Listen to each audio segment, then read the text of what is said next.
Paglabas niya sa pinto, doon na umagos ang luhang kanina pa pinipigilan ni Rosana. Masaya na ako dahil sa maayos ka na, inay.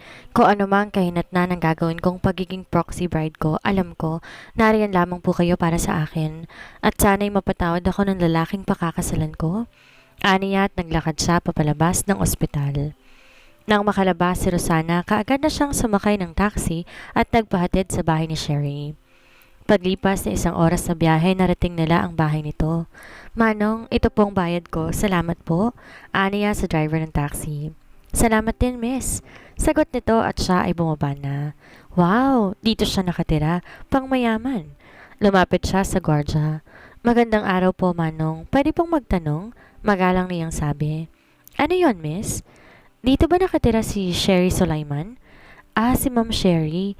Oo, teka, ikaw ba si Rosana? Bulong nito sa huling sinabi. Nagtaka naman si Rosana. Bakit alam nito ang kanyang pangalan? Pero hindi na siya nag-usisa pa. Opo, Manong. Kinausap naman ni Sherry ang gwardiya tungkol kay Rosana at binigyan to ng kaunting halaga. Sa Unit 5 ka pumunta. Salamat, Manong. Pinuntahan na niya ang sinabi nitong numero. Pagtapat ni Rosana sa isang pinto, ito na kaya? Nagpakawala siya ng buntong hininga at saka nag-doorbell. 5 segundo lang may nagbukas na. Sino sila? Ani ng isang babaeng lumabas. Kinabahan bigla si Rosana. Ako si Rosana Luna, pakilala niya. O ikaw pala si Rosana. Ani to sabay hagod ng tingin mula ulo hanggang paa sa dalaga. Nakatingin lang naman si Rosana dito. Pagkatapos siyang tingnan nito, kaagad ding nagsalita. Pasok ka, Rosana. Salamat. Nang makapasok sila sa loob, pagkaupo nila, kaagad siyang nagtanong dito. Narito pa ba si Sherry? Ano bang sabi niya sa'yo? Balik tanong nito sa kanya.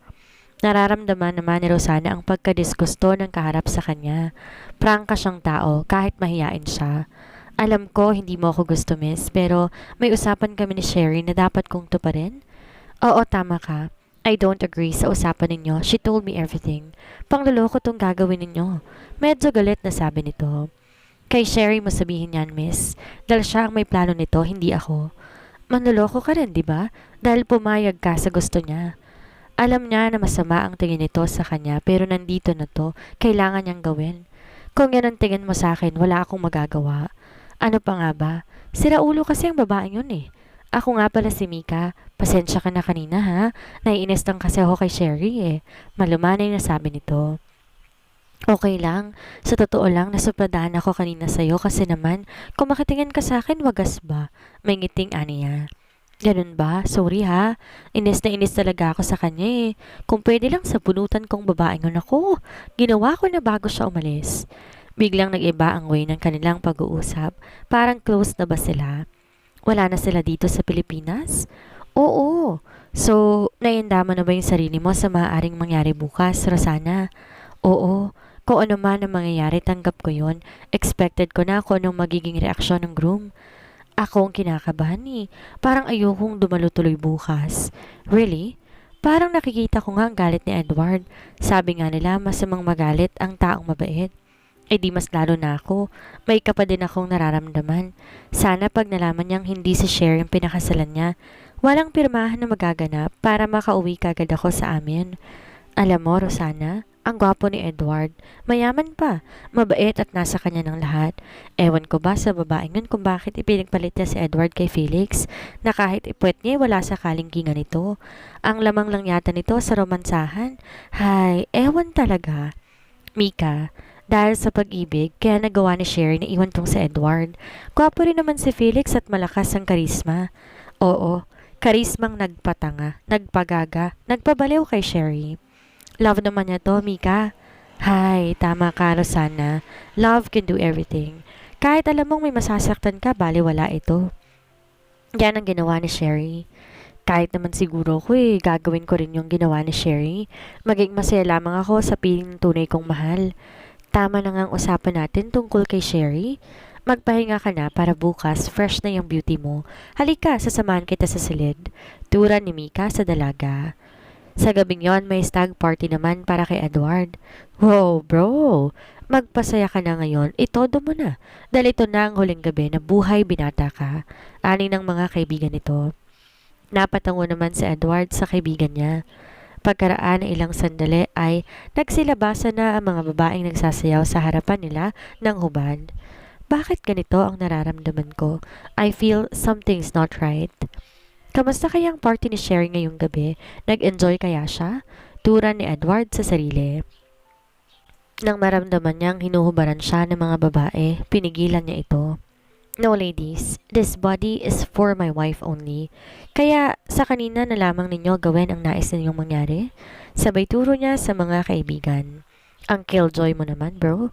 This is your night, not us. Kaya mag-enjoy ka. Sigaw ng mga ito. Umiling naman siya at tinaas na lamang ang baso na may lamang alak. Toast tayo mga bro. Para sa buhay may asawa na ako. Toast, sigaw niya. Dahil ayaw niyang may mangyari sa gabing yon, 1 oras lang ang palabas ng mga babae. Pinauwi na ni Edward ang mga ito at sila ay nag-inuman hanggang sa kaya nila. Kinabukasan, maagang nagising si Rosana. Tinungo niya ang bintana, sumilip sa libas. Pasikat naman na si Haring Araw. Ito na ang araw ng pagbabayan mo, Rosana. Turan niya sa sarili, pinasya nang lumabas. Good morning, Rosana. Bati ni Mika nang makita na itong lumabas ng silid ng tulugan. Good morning to Mika. Bati niya rin dito. Halika, mag-breakfast muna tayo. Tapos maligo ka na kasi darating na yung mag-aayos sa'yo. Ay, hindi mo pala nakitang isusuot mong gown ano? Mamaya, tingnan mo, ang ganda. Kasya ko kaya ang gown? Pinasadaan muna ng tingin ni Mika ang katawan niya. Maybe. Sa tingin ko, magkakasing katawan naman kayo ni Sherry eh. Sana pala kagabi sinukat mo to. Nakalimutan ko na rin eh. Paano pala kung di magkasya sa'yo? Eh di lagot. Pero mabuti na rin na hindi tayo pupunta sa simbahan no? Mahabang litanya nito. Napangiti naman si Rosana sa sinabi nito. Kasi naman, tanong niya, sagot pa niya. Pagkatapos silang kumain, naligo na siya at nagsipagdatingan naman ang mga mag-aayos sa kanila. Dahil hapon ng kasal, naging maayos naman ang takbo ng lahat. Bro, relax. Bakit ba hindi ka mapakali? Ani ng kaibigan ni Edward. Sa sandaling yon, nasa simbahan sila. Kompleto ang buo niyang pamilya. Bro, I'm so excited kasi kaya ganito ako. Hindi ko alam kung anong mararamdaman ko ngayon. Halo-halo eh. Masarap yan bro, lalo na mamaya. Sa honeymoon ninyo, full of ingredients. Sira ulo ka bro. Kinakabahan nga ako eh. Huwag ka nga ganyan bro. Pag ikaw naman ang kinasal, mararamdaman mo rin tong nadarama ko sa ngayon. Okay, wala na akong sinabi pa bro. Ani naman ito. Nasa sasakyan na sina Rosana at Mika patungo sa simbahan. Rosana, my goodness, sobrang kaba ko now, promise. Para kung hihimatayin eh. Wika ni Mika. Ikaw lang ba? Ako rin, sobra pa. Tingnan mo nga ang kamay ko, nanginginig oh. Tinaas niya ang kamay. Rosana, ikaw na lang kaya ang bababa mamaya. Maiwan na ako dito sa sasakyan. Pwede ba yun? Ikaw ang bridesmaid kaya? Oo nga no. Ay nako naman. Dahil sa sobrang kaba ko, nakalimutan ko na ako nga palang bridesmaid. Nako, Sherry ka. Magpakakalbo kita kapag ka nakita kitang muli. Anito. Dahil sa usapan hindi nila namalayan, nasa harapan na pala sila ng simbahan. Ma'am, narito na po tayo sa simbahan, ani ng driver. Lalo tuloy nakadama ng sobrang kaba ang dalawa dahil nakikita nilang napakarami ng tao. Rosana, mas gusto ko na lang yatang himatay na lamang para di na ako makapasok pa ng simbahan. Wika ni Mika na nanginginig pa rin ang kamay. At hindi na naman nila namalayan na buksan na pala ng driver ang pinto ng sinasakyan nila. Pumikit na siya. Ito na Rosana, inihanda mo na tong sarili mo. Piping sabi sa sarili. Mika, mauna ka nang bumaba? Ikaw na lang kaya Rosana, parang di ko kayang ihakbang tong pa ako eh. Naman Mika, di ba bridesmaid kita? Kaya dapat inaalalayan mo ko sa aking pagbaba. Asus talaga naman no? Tugon nito pero bumaba na rin siya. Oh, haya na ang bride mo bro. Tara na sa loob para maumpisa na ang ceremony ng kasal ninyo. I know, super excited ka na sa honeymoon. Bulong ng kaibigan ni Edward sa huling sinabi nito. Kahit sino bro talagang ma-excite para sa honeymoon. Edward, iho, let's go inside. Yaya ng ina. Yes, mommy. Bago siya pumasok sa simbahan, sinulyapan muna niya ang kanyang bride na may ngiti sa labi. Nang tumunog ang kampana ng simbahan, hudyat na ito na magsisimula na ang kasalan na magaganap. Rosana, okay ka lang ba? Mika, hindi ako okay. Nanginginig ang tuhod ko. Hindi ko kayang ituloy to. May oras pa naman, 'di ba? Mabuti na lang napahawak sa kanya ito kung hindi. Nako, baka lumipasay siya sa sementeryo. Wala nang oras para sana. Nandito na tayo eh. Oh, nasa ng bridesmaid? Ani ng baklang nag-aayos sa mga abay. Oh, tawag ka na, Mika. Oo, sige, maiwan na kita. Huwag kang matatapilok ha, kapag naglalakad ka kundi booking tayo. Sana nga, Mika, pero kakayanin ko para matapos na itong pagpapanggap ko. Nang matapos ng maglakad ang mga abay, nagsimula ng maglakad si Rosana patungo sa groom na kumikinang ang mga mata na naghihintay sa kanya. Triple ang kabang darama ni Rosana. Ang kanyang paa medyo nangangatog pero pilit niyang kinokontrol ang sarili na huwag bumigay. Diyos ko, patawad ha. Sa ginagawa kong to para kay Nay kaya mo to, Rosana. Kaya mo. Matapang ka naman. Sa kinauupuan ni Mika, hindi siya mapakali. Relax ka lang, Rosana. Ang kanyang puso ay ang lakas ng pagtibok. Kung sana sa lalaki na pupusuan kong payat, ganon din to kung makatibok. Okay lang sana kaso hindi. Inihanda niya ang sarili dahil mamaya, pag-kiss the bride na sigurado babagyo. She took a deep breath. Napatingin pa sa kanya ang katabi dahil dinig nito. Initian na lamang niya ito. Nang malapit siya sa binatang naghihintay sa kanya, kahit medyo aninag lang niya ang mukha nito dahil sa suot niyang belo na makapal, pinasadya talaga nito. Alam niya kay gwapo nito. Nang siya'y makalapit na rito, kagad namang inabot ng binata ang kamay niya. Kahit nakasuot siya ng gloves sa kamay, nararamdaman ni Rosana na tila may kuryenteng dumaloy sa palad niya patungo sa buo niyang katawan. Naramdaman naman ni Edward ang panginig ng kamay ng kanyang bride, kaya bumulong siya rito. You are severing, honey. I know. Sobrang excited ka, hindi ba? Tawa naman ang sagot ni Rosana dahil pag nagsalita siya baka makahalata pa ito. At sila'y naglakad na nga patungo sa paring naghihintay sa kanila. Ang puso ni Rosana parang binabayo ng malakas na bagyo na may kasamang malakas na hangin pa. Bago inumpisahan ng pari ang kasal, nagtanong muna ito kung meron bang tututol sa kasalan na nagaganap ng wala ng salita. Tuloy na ang seremonya ng kasal. Nang magsuotan na sila ng singsing, nanginginig ang kamay ni Rosana. Honey, relax, okay? Ani Edward sa kanya. Kinakabahan kasi ako. Di napigilan ni Rosana ang sumagot dito. Napakunot naman ang noo si Edward dahil iba sa pandinig niya ang boses ng magiging asawa. Pero binaliwala niya ito at baka nga lang sa sobrang excited nito. Nang matapos niyang isuot ang singsing sa daliri ng bride, si Rosana naman ang sumunod. Halos hindi maisuot ni Rosana ang singsing sa daliri ng binata sa sobrang panginig ng kamay niya. Excited masyado si Mrs.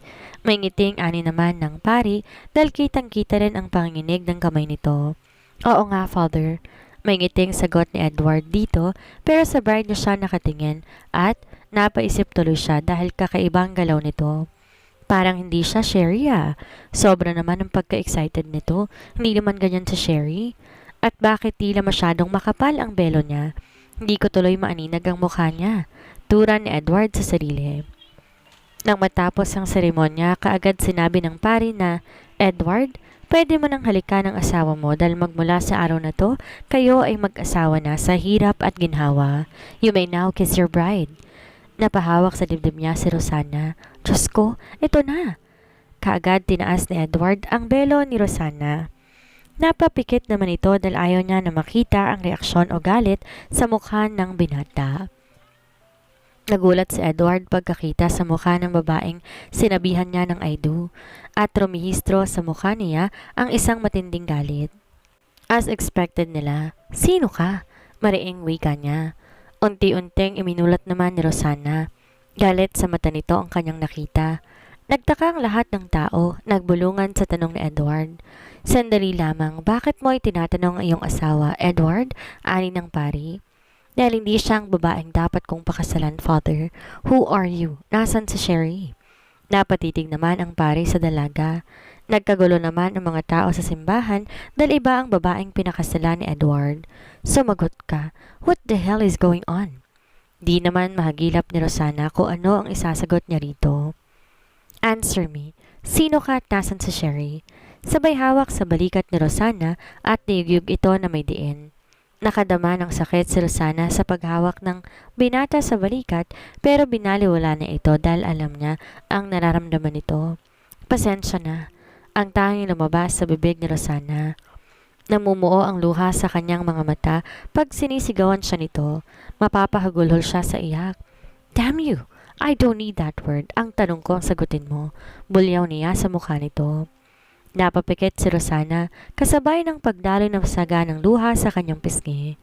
Ngayon lang nagalit ng ganito si Edward sa tanang buhay niya. He always polite sa mga employees niya at kahit na sino. Bilitawan ni Edward ito. Nang di makatiis si Mika, tumayo siya at lumapit sa dalawa. Nakatingin lang ang mga tao sa kanila pati na rin ang pare. Wala na siya, Edward. May kabaman kailangan niyang ipagtanggol si Rosana. Galit na binalingan ni Edward ang dalaga. Where is she now, Mika? She's gone. Sa oras na ito, wala na sila dito sa Pilipinas. What do you mean na sila? At wala na? Tell me. Kasama niya si Felix ngayon, Edward, at doon na rin sila magpapakasal. Bakit hindi mo sinabi sa akin, Mika? Bakit? Nagsilabasa ng mga ugat sa leeg niya. Dahil bili ni Sherry. Naluluha na sagot ni Mika. Okay, fine. At sino naman ang babaeng to? Turo nito kay Rosana. Si Rosana. Gustong sumigaw ng malakas ni Edward sa sandaling iyon pero tinitimpi niya ang nararamdaman. Lumapit ang ina ni Edward sa kanila. Iho, anong gagawin mo ngayon? Napakalaking kahihiyan ito sa pamilya natin. Naikayom naman ni Edward ang kamao. Sandali lamang, makinig kayo sa akin. Ani ng pari. Ano yon, father? Baling ni Edward dito. Total basbas ko pa lang ang nagagawa. Pwedeng mabaliwala lahat ng ito kung gusto ninyo. Anong ibig mong sabihin, father? Huwag kayong pumirma sa kasulatan ninyo bilang mag-asawa para walang marehistro na kasulatan na nagpapatunay na kasal nga kayong dalawa. Nakahinga naman na malawag si Rosana sa sinabi ng pari. Yun naman pala eh. So Edward, huwag ka nang pumirma para malaya ka. Tura ni Mika. Napatay naman si Edward kay Rosana at bumulong siya rito. You pay what you've been done. Naguluhan naman si Rosana sa tinura nito. Akin ang kasulatan, father, ani Edward. Kagad naman yung binigay ng pari sa kanya. Akin ang lahat. Pupunitin ni Edward to pero kinuha niya ang ballpen sa pari. Iho, don't tell me you're going to sign it. Hindi sumagot si Edward sa ina at siya ay pumirma.